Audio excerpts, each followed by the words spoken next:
AP BJP ఎన్నికల ప్రచారానికి కేంద్ర హోంమంత్రి అమిత్ షా ఇవాళ ధర్మవరం రానున్నారు. ఎన్నికల ప్రచారానికి అమిత్ షా తొలిసారి హాజరవుతున్నారు. టీడీపీ అధినేత చంద్రబాబు, జనసేనాని పవన్ కళ్యాణ్ కూడా బహిరంగ సభలో పాల్గొంటారు. ముగ్గురు కూటమి నేతలు ఒకే వేదికపై ప్రసంగించనుండడంతో స్థానిక నేతలు భారీ జనసమీకరణ చేస్తున్నారు. ఇప్పటిదాకా వైసీపీని బహిరంగంగా విమర్శించలేదు అమిత్ షా. దీంతో ధర్మవరం బహిరంగ సభలో ఆయన ప్రసంగంపై తీవ్ర ఆసక్తి నెలకొంది.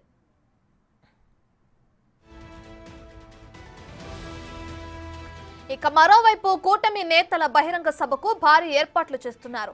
హోంమంత్రి హోదాలో అమిత్ షా వస్తుండటంతో భారీ భద్రతా ఏర్పాట్లు జరుగుతున్నాయి. ఇప్పటికే ఎన్ఎస్జీ కమాండోలు సభ ప్రాంగణాన్ని తమ ఆధీనంలోకి తీసుకున్నారు. అటు వరదాపురం సూరి సభకు దూరంగా ఉంటారనే ప్రచారం జరుగుతుంది. గత కొద్ది రోజులుగా ఆయన బీజేపీకి దూరంగా ఉంటున్నారు.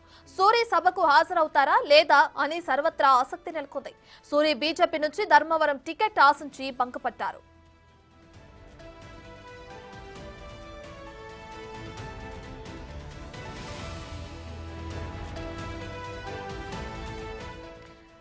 దీనికి సంబంధించి మరిన్ని వివరాలు మా ప్రతినిధి సురేందర్ అందిస్తారు. ప్రచారం పిక్స్ జరిగింది. దాదాపు అన్ని పార్టీలు ప్రచారంలో దూసుకెళ్తున్నాయి. ముఖ్యంగా రాష్ట్రానికి తొలిసారిగా అమిత్ షా ఎన్నికల ప్రచారం కోసం వస్తున్నారు. ధర్మవరంలో తొలి సభను కూడా ఏర్పాటు చేస్తున్నారు. ప్రస్తుతం మనం ధర్మవరంలో ఉన్నాం. సభ దగ్గర భారీ ఏర్పాట్లు దిశగా చేస్తున్నారు. ముఖ్యంగా పూర్తిగా భద్రతా ఏర్పాట్లు కానీ సభ ఏర్పాట్లు కానీ పూర్తిగా సిద్ధమయ్యాయి. చూస్తున్నాం స్టేజ్ భారీ ఎత్తున కూడా అలంకరించారు. ఎన్డీఏ గెలుపు, ఆంధ్రప్రదేశ్ అభివృద్ధికి మలుపు అంటూ కూడా స్లోగన్స్ కూడా కనిపించే విధంగా అన్ని ఏర్పాట్లు కూడా పూర్తిగా చేశారు. రెయిన్ ప్రూఫ్ ఎక్కడ వచ్చిన వారికి ఎండ తగలకుండా కూడా రెయిన్ ప్రూఫ్, ఎండ ప్రూఫ్ టెంట్ కూడా వేశారు. ఇటువంటి అసౌకర్యం కలగకుండా పూర్తిగా భద్రతా ఏర్పాట్లు కూడా అమిత్ షా రావడంతో తొలిసారిగా ఏపీలో ఎన్నికల ప్రచారంలో అమిత్ షా పాల్గొనడంతో భద్రతా ఏర్పాట్లు కూడా భారీ ఎత్తున చేస్తున్నారు. ముఖ్యంగా సత్సాయి జిల్లా, అనంతపురం జిల్లా ఎస్పీలు అందరూ కలిసి భద్రతా ఏర్పాటును పర్యవేక్షిస్తున్నారు. భారీ ఎత్తున ఇప్పటికే ఎన్ఎస్జీ కమాండోలు కూడా పూర్తి స్థాయిలో కూడా చేరుకొని స్టేజ్ అంతా కూడా తమ ఆధీనంలోకి తీసుకున్నాయి. ఎన్ఎస్జీ కమాండోలు, స్పెషల్ పార్టీ పోలీసులు, సిఆర్పీఎఫ్ బలగాలంతా కూడా పూర్తిగా స్టేజ్ మీద ఎవరిని కూడా అలౌ చేయకుండా కేవలం పాస్లు ఉన్నవారు మాత్రమే స్టేజ్ మీదకి అలౌ చేస్తూ కూడా పూర్తిగా భద్రతా ఏర్పాట్లన్నీ కూడా పర్యవేక్షిస్తున్నాయి. స్టేజ్ దిగున 3 అంచెల భద్రతా వ్యవస్థను కూడా ఏర్పాటు చేశారు. ఇద్దరు వీఐపీలు, చంద్రబాబు నాయుడు, పవన్ కళ్యాణ్, ముగ్గురు వీఐపీలు రావడంతో అమిత్ షా ముగ్గురు వీఐపీలు రావడంతో పూర్తి స్థాయిలో భద్రతా ఏర్పాట్లు కూడా చేస్తున్నారు. వచ్చిన వారికి ఎండ ఇట్లా అసౌకర్యం కలగకుండా ఏసీలు భారీ ఎత్తున ఏర్పాటు చేశారు.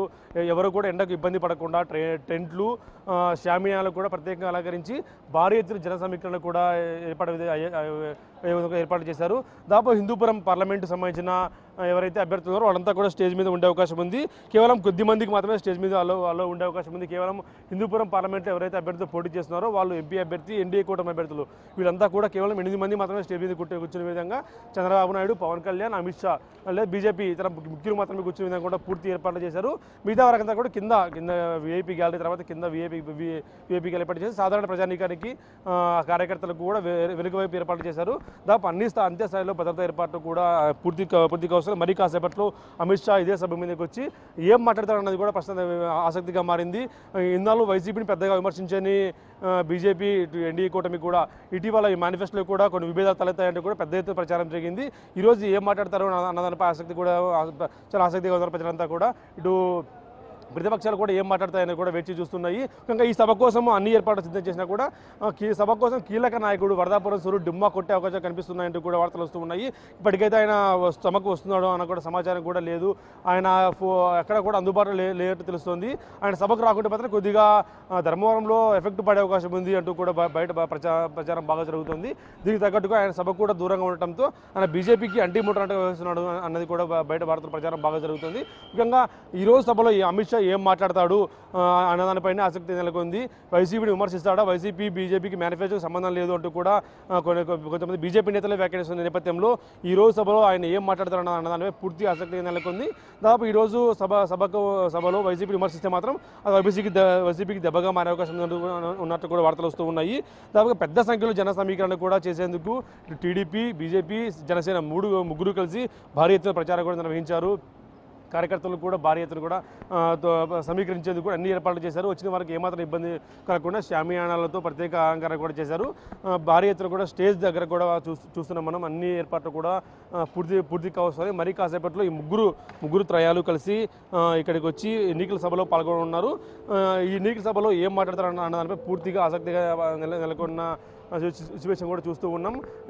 ఈరోజు మాట్లాడే అంశాలపైన పూర్తిగా కేంద్రీకృతమయ్యే అవకాశం ఉందని చెప్పొచ్చు. వారం రోజుల ప్రచారం మాత్రం మిగిలి ఉంది. ఈ వారం రోజుల ప్రచారం ఈరోజు అమిత్ షా ఏం మాట్లాడుతారు అన్న దానిపై పూర్తి ఆసక్తిగా నెలకొంది. ఇటు ధర్మవరం ప్రజల్లో కానీ రాష్ట్ర ప్రజల్లో కూడా అమిత్ షా వైసీపీని విమర్శిస్తే మాత్రం వైసీపీకి పెద్ద దెబ్బగా మారే అవకాశం ఉన్నట్టు కూడా ప్రచారం జరుగుతుంది. ఇవన్నీ చూస్తే మాత్రం ఈరోజు సభలో భారీ ఎత్తున కూడా జన సమీకరణతో పాటు విమర్శలు కూడా వచ్చే అవకాశం ఉన్నట్టు కూడా పేర్కొంటున్నారు. ఇప్పుడు ప్రసాద్ బిగ్ టీవీ ధర్మవరం నుంచి.